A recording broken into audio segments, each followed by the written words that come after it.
नमस्ते। आज मैंने एक विषय लिया है विकासशील बच्चों की परवरिश। विकासशील का क्या पैमाना है? विकासशील है प्रथम वर्ष से लेकर के 20-25 साल तक या आगे भी ले जा सकते हैं। तो ये ऐसा क्रूशियल समय होता है, ऐसा समय होता है जिसमें कि बच्चों का हर तरह का विकास होता है। शैक्षणिक विकास होता है, गेम का, खेल कूद का विकास होता है, उसके बहुत सारे संस्कारिक विकास होता है, बहुत सारे उसके आत्मज्ञान का विकास होता है, उसके ज्ञान का विकास होता है, बहुत सारा विकास होता है। यही एक ऐसा समय है। ऐसे समय में जब कि बच्चे का रोल, उसकी भूमिका बहुत महत्वपूर्ण है और उसको महत्वपूर्ण बनाने में समाज, वातावरण, माता पिता, शिक्षक, सगे संबंधी, साथी, सब लोगों का एक संयुक्त प्रयास होता है, तब जाकर बच्चे का एक सर्वांगीण विकास होता है। आज का समाज क्या है? हम बहुत जल्दी किसी अन्य को, अपने दोस्त को परिवर्तित कर देते हैं। बच्चा स्कूल में अच्छा नहीं पढ़ा, स्कूल खराब है, टीचर क्या पढ़ाते हैं। बच्चा समाज में कुछ बुरा किया, अरे इसके माँ बाप ने क्या सिखाया है, यही शिक्षा दी है, यही संस्कार मिला है, यही गुण दिया गया है। तो बच्चे को दोषारोपण न दे करके हम उन कारकों को दोषारोपण देते हैं जो उनको बनाते हैं। तो उसमें बहुत सारे कारक हैं, जैसे हमने बताया शिक्षक हैं, समाज के लोग हैं, संगी साथी हैं, और जो सबसे महत्वपूर्ण योगदान होता है जिसका, वो है हमारे माता पिता, हमारा पारिवारिक परिवेश। पारिवारिक परिवेश का परवरिश से क्या रिश्ता है, इसी पर आज मैं 2-4 बातें कहूँगा। अगर आपको वीडियो मेरा पसंद आता है या आए तो आप सब्सक्राइब कर सकते हैं, शेयर कर सकते हैं, दूसरों को बता सकते हैं और पॉइंट अपना साझा कर सकते हैं हमसे। कुछ चीज़ें मेरा जो अनुभव है, एक शिक्षक के रूप में, एक माँ बाप के रूप में, मेरा जो अनुभव है मैं आपसे साझा कर रहा हूँ। आप मेरी बात से सहमत हो भी सकते हैं, नहीं भी सहमत हो सकते हैं। सहमत हैं तो आपका बहुत बहुत धन्यवाद, असहमत है तो कमेंट में बताइए कि हम आपकी इस बात से सहमत नहीं हैं। खैर आइए, तो पहला हमने कुछ बिंदु लिखा, स्वस्थ आहार और शिक्षा। देखिए, हर माँ बाप अपने बच्चों को अपनी क्षमता से अधिक सुंदर सुंदर भोजन, स्वादिष्ट भोजन, स्वस्थ भोजन और अच्छी से अच्छी शिक्षा देने का प्रयास करता है। अब अच्छी शिक्षा माँ बाप के दिमाग में तो रहता है कि हमने अच्छी शिक्षा दिया, अच्छी शिक्षा बच्चे को मिल रही है कि नहीं मिल रही है, इसमें कई कारक हैं। स्कूल का शैक्षणिक वातावरण, बच्चे के साथियों की संगत और शिक्षक की योग्यता, ये सारी चीजें अच्छी शिक्षा के रूप में आती हैं। और अच्छी शिक्षा केवल मांगी शिक्षा नहीं है। अच्छी शिक्षा वह है जो व्यक्ति को बता दे या ये समझ पैदा कर दे कि क्या सही है, क्या गलत है, और इसको सोच करके व्यक्ति अपना काम करता है, यही अच्छी शिक्षा है। नहीं तो महंगे महंगे स्कूल में भेज करके क्यों संतुष्टि पा लेना कि मैंने अपने बच्चों को अच्छी शिक्षा दी है, ये मात्र गलतफहमी ही है। सही भी हो सकता है कहीं कहीं, लेकिन ज्यादातर केसों में गलतफहमी सिद्ध होती है कि उसके और भी कारक हैं। अच्छा, मैं बहुत सच बताऊंगा, अपना निजी समय ये सबसे महत्वपूर्ण समय है। हर माँ बाप के पास इस समय जो भाग दौड़ है, जो भौतिक उपलब्धि का एक भ्रम चल रहा है, एक कंपटीशन चल रही है, बच्चों को देने के लिए उसके पास समय नहीं है, उसके पास पैसा है, ट्यूशन दे दिया, एक नहीं 2 टीचर रख लिया, 2 कोचिंग करवा दिया, लेकिन उसको अपना समय बच्चों के लिए नहीं है। क्यों नहीं है? कि उसको बहुत सारी जिम्मेदारी निभानी होती है। तो यदि आप ऐसे माहौल में अपना समय अपने बच्चों को दे देंगे तो उसका बहुत लाभ बच्चे को मिलेगा, क्योंकि माँ बाप ऐसे होते हैं जिसको बच्चा समझता है कि हमारे सबसे अच्छे मित्र हैं, सबसे अच्छे मित्र हैं। और माँ बाप एक ऐसे फैक्टर होते हैं जो अपने बच्चे का हित ही चाहते हैं, सही राय देते हैं।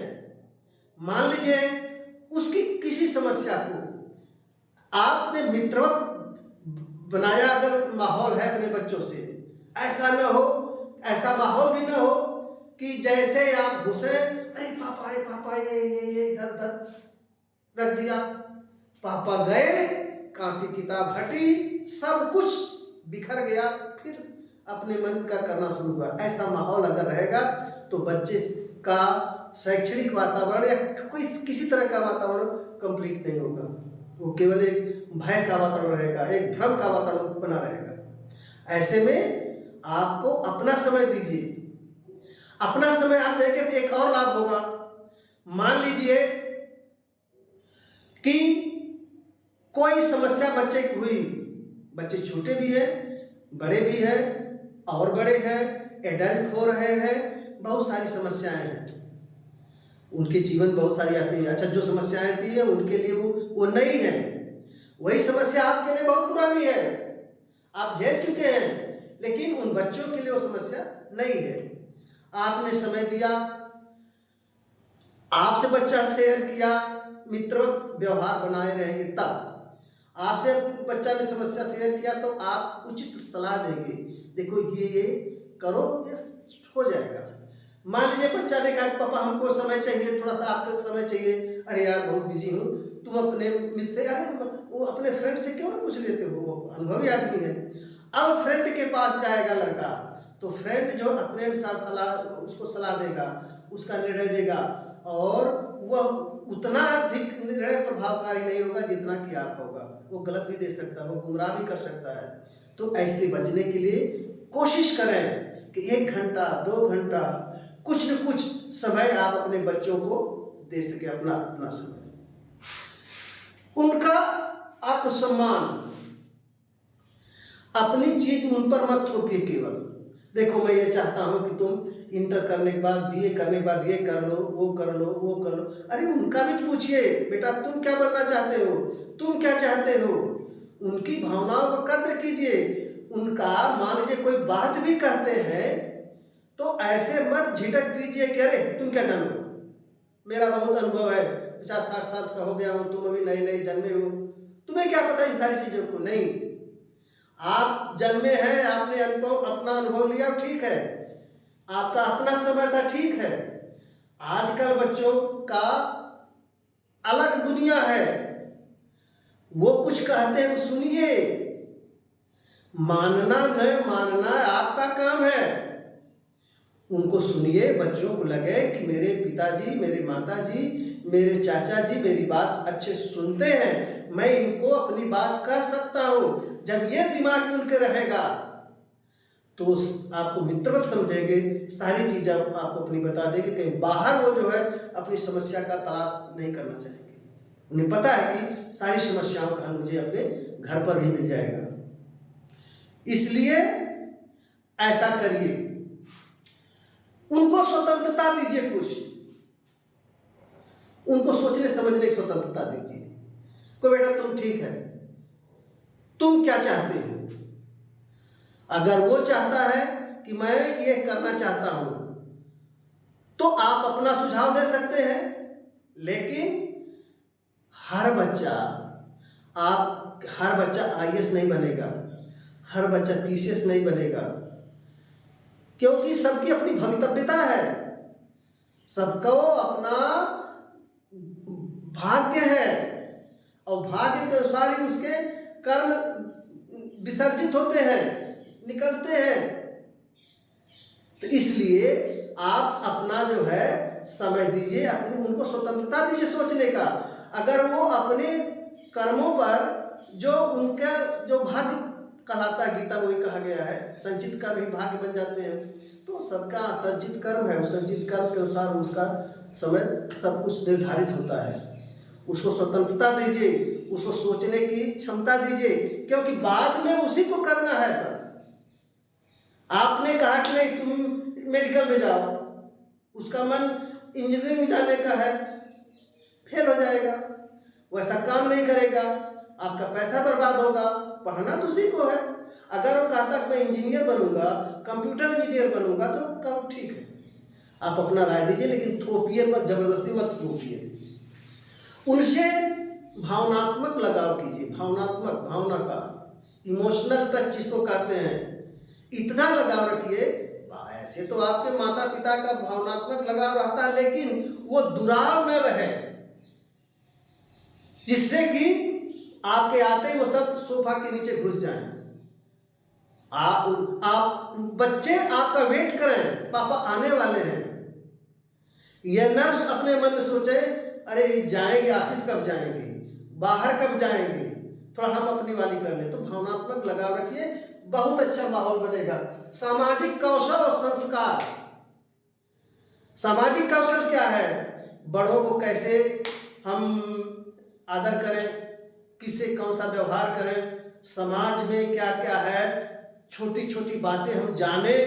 पढ़ाई के अलावा भी सामाजिक कौशल के कुछ चीज गुण सीखें। कहीं मान लो आप खेती कर रहे हैं, ये कैसे किया जा सकता है, ये कोई दूसरा काम आपके न रहने में थोड़ा बहुत कैसे किया जा सकता है। समाज का अगर कोई बात घट जाती तो हम उसको कैसे अनुभव करेंगे, कैसे दूसरों से डील करेंगे। ऐसे सामाजिक कौशल बच्चों को बताया करें कि देखो हमने ऐसा किया था, अपना अनुभव शेयर करें, इससे उनका लगाव बढ़ेगा। और संस्कार, संस्कार एक ऐसी चीज है कि जो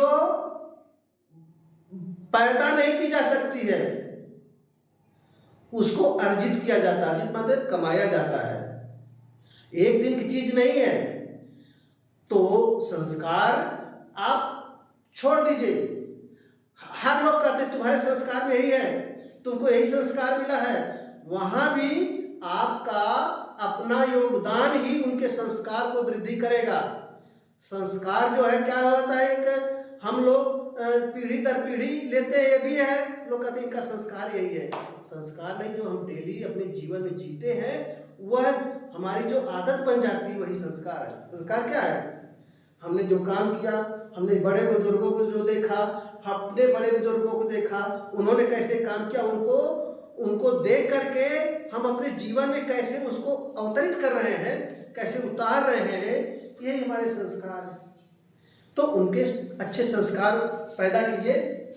और अंत में एक बात कहना चाहूंगा कि आपका अपना बच्चा, उसका खुद एक अस्तित्व है, उसका खुद एक रूप है, वह रूप किसी दूसरे का नहीं ले सकता, या दूसरा उसका रूप नहीं ले सकता। तो कंपैरिजन मत कीजिए, तुलना में, अरे उसका तो देखो फला वाला कितना बढ़िया नंबर आया, तुम्हारा कितना नंबर कैसे है। भाई उसकी भवितव्यता अलग है, उसका भाग्य अलग है, उसका समय अलग है, उसका पुरुषार्थ अलग है, उसकी पढ़ने की क्षमता अलग है, आपके अपने बच्चे की पढ़ने की क्षमता अलग है, ये है। अब आप बताएं भी तो बड़े लोगों का, उसके साथियों का नहीं, बड़े लोगों के, तुम्हारे बड़े के भैया का देखो ऐसा ऐसा था, कितना बढ़िया उनको नौकरी मिल गई, ये हो गया। तो ऐसी अगर आप उदाहरण देंगे, उसके समकक्ष वालों का नहीं, उसके बराबर उम्र वालों को नहीं, उससे बड़े लोगों का, दूर के रिश्तेदार का उदाहरण देंगे कि देखो वो उसने ये किया, ऐसा ऐसा हो गया, वो बहुत बढ़िया उसका काम चल रहा है, ये हो गया। बच्चे के दिमाग भी जाएगा, हाँ भैया ने किया था, चाचा ने किया था, मामा ने किया था, तो मैं भी ऐसा करूँगा तो मेरा भी अच्छा बात बनेगा। इस टाइप की बात करिए, तुलनात्मक न किए कि राम ने देखो इतना बढ़िया क्या कैलाश एकदम ऐसा किया और तुम कहाँ हो, ये गलत बात है। सबकी पात्रता अलग होती है। पात्रता माने जब जीवन तय होता है तो सबकी पात्र में बर्तन में रखने की क्षमता क्या है, इसी को पात्रता बोलते हैं। हर व्यक्ति में हर काम करने की क्षमता नहीं होती है, सबकी क्षमता अलग अलग होती है।